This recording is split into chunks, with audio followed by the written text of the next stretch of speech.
Assalamualaikum warahmatullahi wabarakatuh. Perkenalkan, nama saya Edo Yuliana dengan NIM 230304107. Di sini saya akan membahas materi tentang kewajiban menuntut ilmu, karya monumental dan etika untuk memenuhi ujian tengah semester. Baiklah, di sini saya akan membahas materi yang pertama, yaitu kewajiban menuntut ilmu. Menuntut ilmu adalah suatu hal yang sangat penting untuk mewujudkan kebahagiaan hidup di dunia dan di akhirat.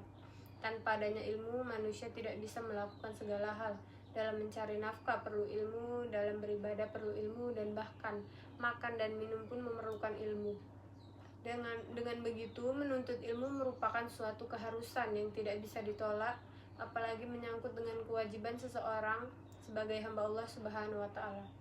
Jika seseorang tidak bisa memahami kewajiban sebagai hamba, maka bagaimana dia bisa memperoleh kebahagiaan dan keselamatan di dunia dan di akhirat? Menuntut ilmu dalam pandangan Islam bukan hanya ajakan saja, akan tetapi telah menjadikan suatu kewajiban bagi setiap umat Islam.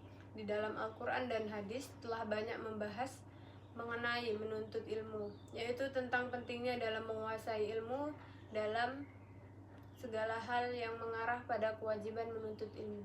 Salah satu ciri yang dapat membedakan agama Islam dengan agama lain ialah penekanan terhadap ilmu. Al-Quran dan hadis menghimbau umat Islam untuk mencari ilmu. Dalam pandangan Islam, ilmu merupakan keistimewaan yang dapat menjadikan manusia lebih unggul daripada makhluk yang lainnya untuk menjalankan kekhalifahannya. Dalam Al-Quran dan hadis disebutkan secara berulang-ulang bahwasannya kedudukan umat Islam yang berilmu memiliki kedudukan yang tinggi. Materi yang kedua yaitu karya monumental. Karya monumental adalah karya yang luar biasa, berpengaruh luas, dan bertahan lama.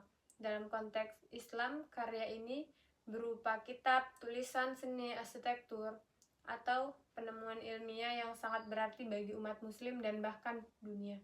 Contohnya yaitu Al-Ghazali, penulisan kitab Ihya Ulumuddin.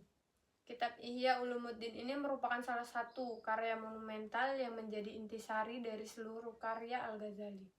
Secara bahasa, Ihya Ulumuddin berarti menghidupkan kembali ilmu-ilmu agama.